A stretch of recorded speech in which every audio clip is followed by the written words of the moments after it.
An automated external defibrillator, or AED, is a device that can be used to treat sudden cardiac arrest. This life-saving piece of equipment is designed to be easy to use even for someone with no medical training. When a person goes into cardiac arrest, their heart stops functioning properly and they lose consciousness. Without immediate treatment, this can be fatal. An AED can be used to shock the heart back into a normal rhythm, restoring blood flow and potentially saving the person's life. Using an AED is simple. First, the device is turned on and the instructions are followed. The AED will then prompt the user to attach the pads to the person's chest. These pads are connected to a device which contain electrodes to deliver the shock to the heart. Next, the AED will analyse the person's heart rhythm to determine if the shock is needed. If it is, the AED will instruct the user to stand clear and press the shock button.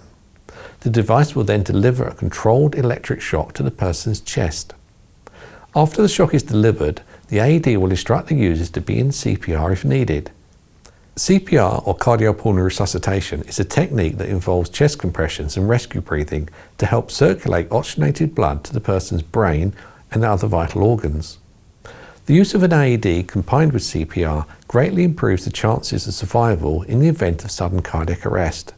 It's important for AEDs to be easily accessible in public places such as schools, offices or shopping centres so they can be quickly used in an emergency.